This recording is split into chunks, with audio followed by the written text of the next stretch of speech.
är bokaktuell och du har rest en hel del, alltså i Indien och Nepal, och sen samla dina tankar i den här boken Pyhin vaellus, pilgrimsfärden kan man väl översätta.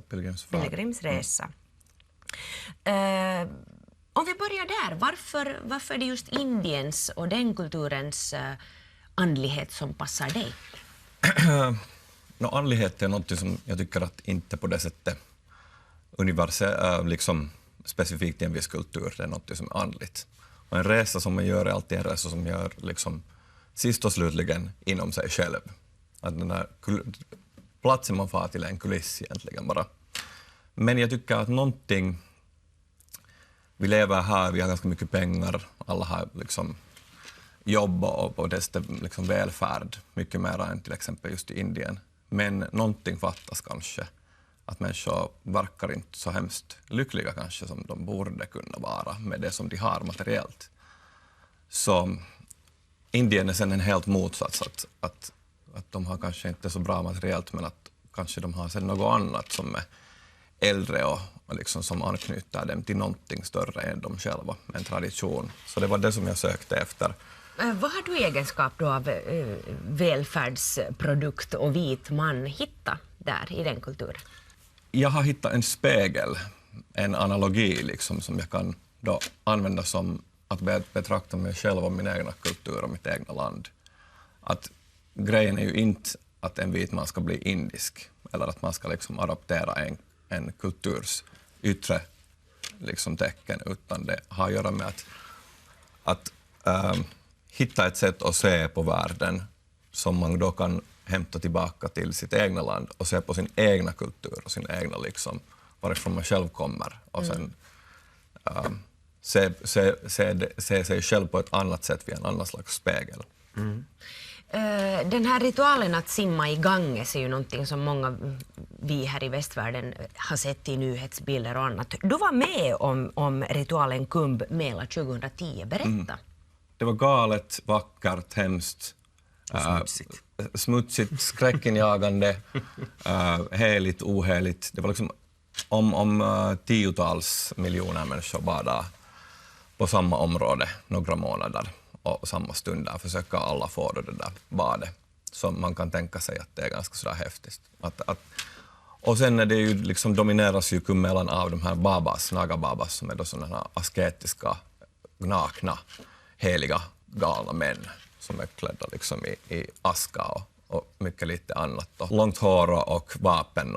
Är det här alltså i Varanasi? Det här är i Hardwar som Kumbh Melan då alltså stället ändras alltid varje år. Men det är 4 olika ställen, så det här var Hardwar.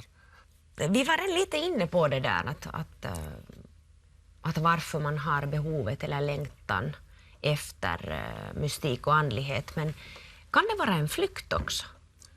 Ja, och det är ju det säkert jättemycket för människor. Var flyr du från då, i det fallet? Jag tycker att det är lite konstigt att liksom ta andlighet på något sätt utanför livet. Liksom. Vi är som människor så har vi alla vill vara lyckliga. Och vi vill alla förstå varför vi är här, vem vi är. Och liksom, vad det här är ganska liksom konstigt att vi är här på det här sättet just nu. Så jag menar, det är ju det som det går utifrån. Att du söker efter svar till de här frågorna som vi alltid söker efter. Och alla människor vill ha samma sak. Så egentligen, det att jag går dit och söker efter någonting och skriver om det, så jag säger inte åt människor vad de ska tro på eller vad andlighet är. Men om de läser min grej så kan de kanske liksom hitta någon slags paralleller till sig själv. Upplever du, Aki, att du får förklara och försvara dig för att du är intresserad av det här? I en sån här situation eller så där överhuvudtaget, att folk är så att, men varför håller du på med sånt här? Nej, för att jag predikar inte liksom, över vad jag är intresserad i. Jag talar åt sådana som jag är intresserade av. Liksom. Den så kallade hinduismen försöker ju inte få någon att liksom bli hindu. Det är ju liksom på det sättet annorlunda än kristendomen eller islam eller någonting som försöker konvertera. Kan man ens bli hindu förresten? Det är mycket svårt. Att man är utanför kastsystemet och man är på det sättet inte en del av en tradition. Och man är barbar, mläcka kallas man liksom, för att man är köttätare och så vidare. Så. Är det någonting som du eftersträvar? Att bli hindu? Nej. Nej, det är inte något jag eftersträvar. Jag har ju fått en initiering till en visdomstradition som för mig är en liksom stor gåva och talisman och som knyter mig till en gammal visdomstradition i Indien. Och jag har fått liksom en sån ritual, men att bli hindu, nej, det är ingenting som jag ser inte någon orsak att bli det. Men du strävar efter, om jag har förstått rätt, att bli en bra yogi eller en som yogar väl? Nej, jag strävar efter att bli en bra mig själv. Det är ganska En simpelt. bra Aki. Precis. Och bland annat det skriver du om alltså i den här boken som kommer ut här 8 mars. På kvinnodagen. om en dryg Passar vecka. ypperligt. Berätta lite om yogan och vad den betyder för dig.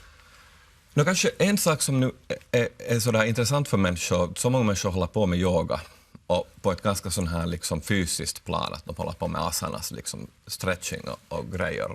Och det är ju ibland lite sån här fysisk narcissism, tror jag, också involverad. Man vill se bra ut och liksom vara hälsosam. Och det är ju liksom bra saker i sig, men att yoga, så som det anses traditionellt och i Indien, är någonting ändå liksom mycket större än det.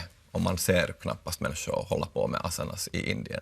Och det som min bok går in på är just den här större världen av yoga. Och yoga betyder ju union, vad heter det på svenska? Liksom, någonting att komma samman. En förening. Förening, ja. Så det är det som yoga betyder. Det betyder att man har ett band till någonting. Saker har samband mellan varandra. Och det är något sånt som jag försöker beskriva i den här boken. Att någonting som skulle liksom vara mer än bara stretching. Så jag tror att människor som är intresserade av yoga och vill få mer ett traditionellt perspektiv till vad yoga, varifrån det här stammar till oss, så det försöker jag lite beskriva i den här världen. Traditionellt, inte modernt sätt. Idag firar vi Kalevala-dagen. Det är den finska kulturens dag, men man skulle också kanske kunna säga att det är den finska mystikens dag. Finns det någonting i Kalevala och mystiken kring det som tilltalar dig? Såklart. Jag menar, det är ju liksom det som jag talar om i den här boken är att man blir, när jag sökte efter den här stora berättelsen, så blev jag en del av den här stora berättelsen. Den här stora berättelsen är inte bara i Indien, den är likväl liksom i Finland, i Kalevalan till exempel, delvis i Sverige, i Norden, i Europa. Att det är en universal berättelse som är skriven i stjärnorna och i oss. Att det är liksom det som det handlar om. Så absolut, jo. Kalevala är ju vår mytiska värld. Och om man tittar på Kalevala och man läser någonting annat, så är det liksom, det handlar om liknande saker. Världens ursprung och hur människan kom och vad människan är och vart människan är på väg och vad händer nu och så vidare. Så att ja, alla gudar från Kalevala behöver vi tillbaka hit, tror jag. Tack Aki för att du kom hit. Ha en bra fortsättning på Kalevala-dagen. Tack.